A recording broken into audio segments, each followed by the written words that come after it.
Imaginez qu'un jour, nos vies entières ressemblent à une compétition.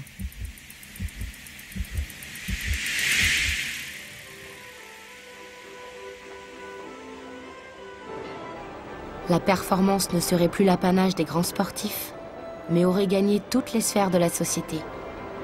Chacun serait soumis à cet impératif de réussite permanente, comme un nouveau modèle, un nouvel idéal. Toujours plus vite, plus haut, plus fort.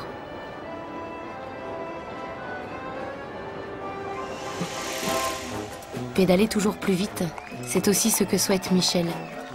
Adolescent dans les années 80, il rêve de devenir un grand champion.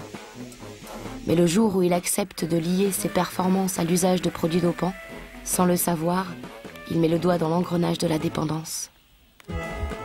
Dans la dernière année de sa vie, Michel était suivi par un psychiatre pour ses addictions. De lui, il reste cette vidéo, enregistrée pendant leurs entretiens quelque temps avant sa mort.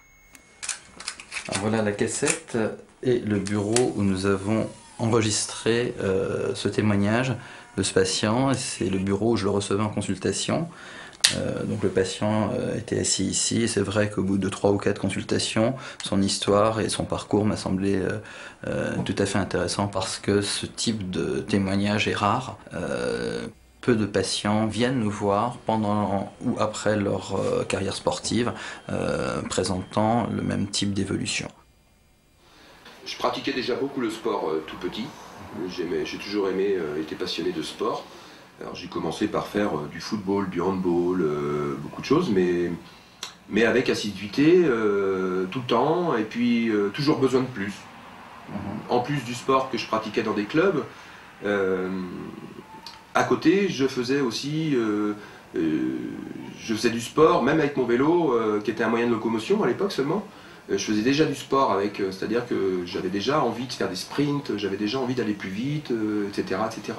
Donc je pense qu'il y a une passion qui est naturelle à travers le sport. Et puis la notion de jeu, quoi, c'est ce qui m'a plu le plus au départ, parce qu'au départ je suis rentré dans l'école de cyclisme, parce que j'avais un frère qui faisait du vélo, donc j'ai eu l'occasion de voir des compétitions parce qu'il en faisait. Et moi je suis rentré dans une école de cyclisme où c'était purement du jeu, l'école de cyclisme.